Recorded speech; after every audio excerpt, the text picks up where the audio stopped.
Thank you, Your Honor. I have two motions before the court. There's a motion to withdraw. That's due to a breakdown in the relationship between my client and I. I'm also want to argue for a motion to forfeit the right to appointed counsel.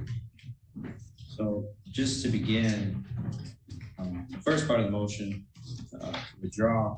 Normally, when I withdraw from a case, it would just be standard to let the court know there's been a breakdown of relationship, and I typically wouldn't say much else beyond that. But in this particular case, from the onset of the relationship, my client began recording calls that were supposed to be confidential, email exchanges, and then there were assertions put before the district court that I had had no contact with Ms. Lipscomb. And in the same, well, in a different sentence, or the same communication, I was let know that she records some of those conversations, which tells me that if I've never had contact with her, how could she record our conversations? But what Ms. Lipscomb has done is deliberately begin to fabricate a record, an adversarial record against myself, when initially there was no reason to do that. We just met, I was taking on her case.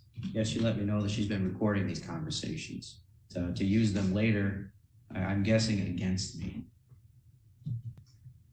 And it's not just that, it's that verifiably on social media, we can see that Ms. Lipscomb has recorded court staff. She's recorded Ms. Woody, the prosecutor, and done all these other things and post these recordings on social media, which tends to frustrate my ability to present a defense. If she's putting out statements, these are statements of a party opponent that can later be used against her.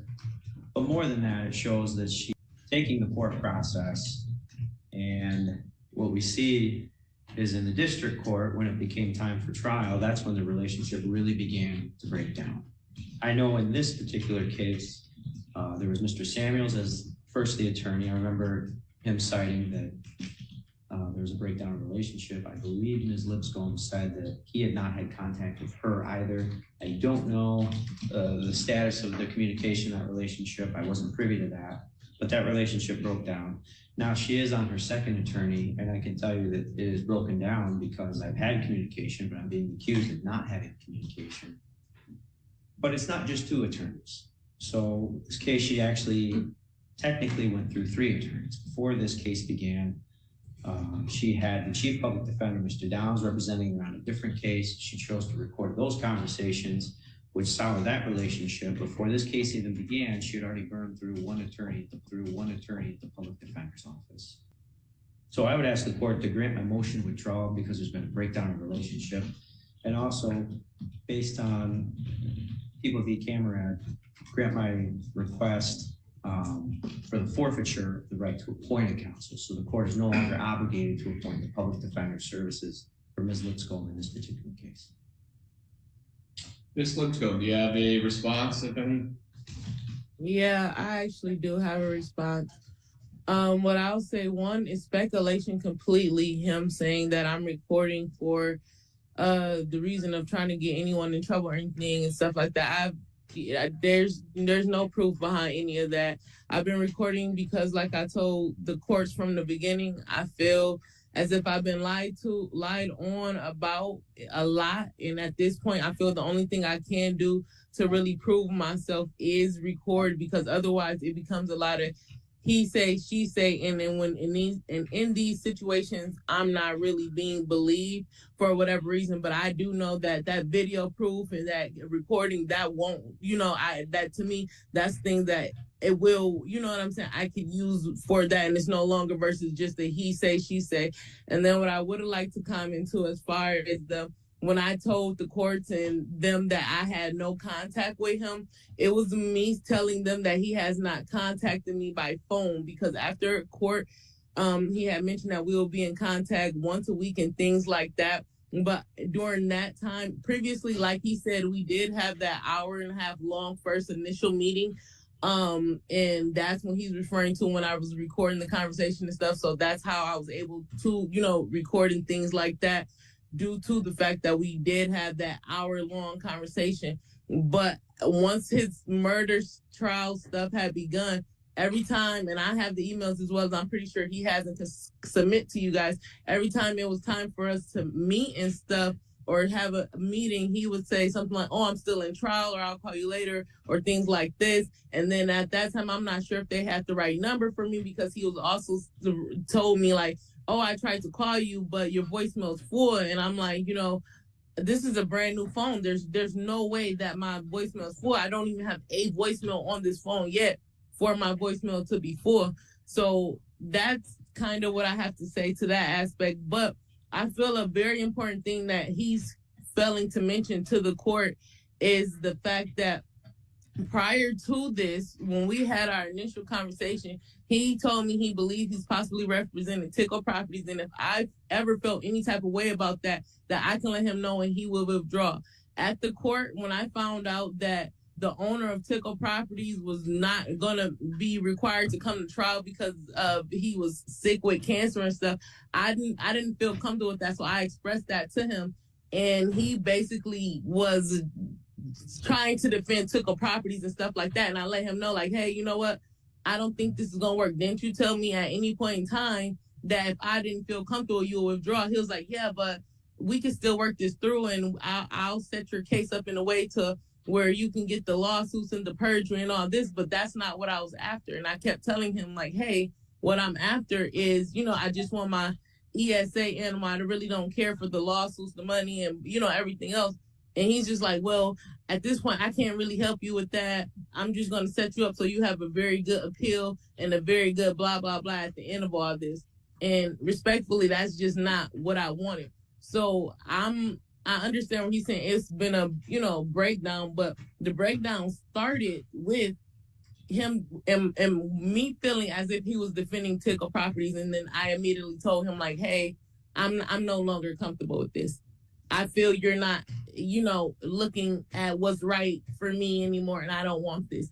And then once I voiced that to him, that's when more of our issues began, because as the case kept going on, I feel as if he wasn't doing what I was asking him to do. And he's like, oh, I'm sorry. He's like, oh, well, I'm only required to do so much by law, and you're asking me to lie, or you're asking me to do this, and that. And it's like, I'm literally, even as today, like, I can literally just ask a simple question, and either I'm being ignored, or he's like, oh, well, let me figure this out by the uppers if I'm even able to answer that or assist you with this and stuff like that. So it's like, I understand, certain things that he doesn't feel comfortable doing or want to do and stuff like that. But, when you're what I feel my attorney, if I'm emailing you questions and things like that, and then you're not responding back to him, or you're only answering certain things, or you telling me like, oh, I don't have nothing further for you, but, and then I'm telling you, like, hey, well, I still have questions. And then it's just being ignored. And then finally I'm being brought up like, oh, you're angry, you're this, you're that. I'm being told that I'm the basic stereotypic angry Black woman and things like that. And it's like, no, I'm really not. All I'm trying to do is, have representation of my case that I feel is fair. And if you had anything to do with Tickle Properties, and these are the people who's making all these accusations against me, and then you're, I don't know. I felt very uncomfortable with the whole Tickle Properties thing with him. That was my whole complaint. And then once I voiced that, like I said, it just literally went downhill from there. It went downhill, and I mean fast. And then Ms. Lipscomb, can I just put out Mr. Franklin in his motion has indicated to the court in writing that he has never worked for Tickle Properties. He never represented them. Whoa, that's not the statement that he gave to me. And if you want, you can question him on that. But the statement that he gave to me is that he worked for a law firm and he believed that he may have represented them before. And if I ever felt uncomfortable about it in any way, that he will withdraw. Well, did you read his motion? No, I wasn't given the motion until like the Monday before, last Monday, not yesterday, but like last Monday. And my mom's been working with our church family and stuff like that to give me a lawyer. So he gave you the motion when? On not this week Monday that just passed, but like last Monday. Right, so you've had it about 8 days and you've not read it? No, because my mom and my church family is trying to give me a lawyer, so I was gonna let the lawyer like read it and explain it to me. Because when I tried to, I just didn't understand nothing. Like I opened it and I literally did not understand a thing. And when I need counsel, I don't understand it. I'm sorry. You didn't understand his motion, which is a written version of what he just said here this morning. And I just let you talk for about 10 minutes and you were countering everything that he said here this morning. So what don't you understand? How he feels that I don't, like what I just said, how he feels that I don't deserve a counsel based on my attitude or things like that. And then he also just stated that I willingly knew or something, that it was basically like make it right with him or I have no other option. Like no one ever told me nothing like that. I didn't have no knowledge of none of that. Like, I mean, just a lot of it I kind of don't understand. Well, maybe I can say it's not I don't understand. Maybe I don't agree, so I'm not understanding. I'm having a hard time understanding because I don't agree with it. In my mind, when I'm trying to process it, I can't because I don't agree with it, maybe. I don't know. So here's the thing, Ms. Lipscomb. You've indicated to the court several things here, but one of the latter ones here is the idea that you're going to hire your own attorney. Is that what I'm hearing? Well, my mom and my church family, yes, they are speaking with Mr. Kirkhoff out of Grand Rapids, and I text Franklin earlier today. I didn't have none of the discovery or anything on this case, and he said he couldn't take my case without that. So once Mr. Franklin emailed me that, then I will presume he'll start my case today. All right, so here's what I'm going to do based on what I am hearing here. There is no opposition to your motion to withdraw. I'm going to grant that. As it relates to the request for forfeiture of her right to counsel, I would note that because she is pursuing her own attorney, that maybe that is a moot issue at this time. Ms. Lipscomb, if you do not, in fact, hire somebody, then you're going to either be representing yourself or we'll have to cross the bridge about forfeiture in the future.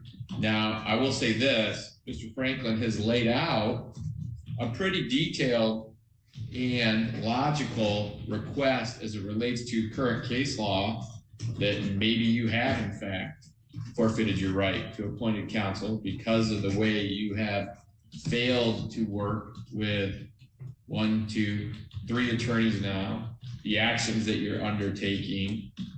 In essence, it's your actions in failing to cooperate and or even one could characterize what's been submitted by Mr. Franklin as antagonistic actions that could be the subject of this forfeiture again in the future. But I hope we don't have to go down that road. And hopefully, Ms. Lipscomb, you will get a attorney. And then where's this? She has that case in district court still, right? So yes, Your Honor. Actually, as far as I know, on Friday, this past Friday, she failed to appear, and a bench warrant has been issued. Oh, she's got a bench warrant. Okay. Yeah, I was about to say we provided proof I was in the hospital. I was passed out. She did have a justifiable reason not to be there. So, well, that raises a couple things here. First, Mr. Franklin, why don't you, if you haven't already done so, just email all the discovery materials that you have to her so she can provide them to new counsel. As it relates to the district court, though, I'm a little confused there. Did this motion get heard there already? It did. So she does not have an attorney at district court. She does not. Nope. Okay. The same guy is. I'm sorry. Our No, you office don't. was left for standby counsel for the trial. Yeah. So at this point, I don't know whether. Well, did you also ask the district court for the forfeiture? And it was granted. Oh, so Ms. Lipscomb, you do have an outstanding bench warrant. Now, that's up to Judge Vogt how that gets handled and your documentation of being hospitalized, whether he accepts that or not. Those are all issues for the district court. They're not currently in front of me. I And so understand. you'll have to get there. It's probably something you want to talk to whoever your attorney is you're talking to now. Well, the guy Get that said taken care of. the guy in front of you said he was my stand-in and he was going to submit it to the courts and stuff. So I was going to let him handle that aspect of it if that was okay. But that's why I'm trying to get this cleared up. If, as of last Friday, Judge Bolt allowed Mr. Franklin and that, i.e. the PD's office, to withdraw and granted their motion for forfeiture, they are not your attorney of record. They are not on standby. You're going to have to take care of the district court stuff on your own or through whoever you hire. That's what I was trying to get to the bottom of. As it stands right now, it sounds like there's a valid bench warrant for your arrest. So you need to get that taken care of, or you're going to run the risk of being arrested on that warrant. Now, hopefully we have looked. Do we have anything scheduled here for this case? It's not scheduled. So why don't we do this? Ms. Lipscomb, I don't even have a docket date in 2 weeks. So I'm going to put this on for status conference on November 28th.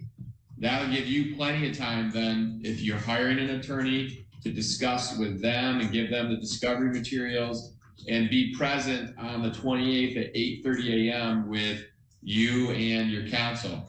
If you don't have one, you're still going to need to be present so that we can keep our case moving forward. And that means either you're going to represent yourself or hire some other person that you are not yet talking to. But let's keep it on for the 28th of November at 8:30 a.m. November 28th at 8:30 a.m. Yeah.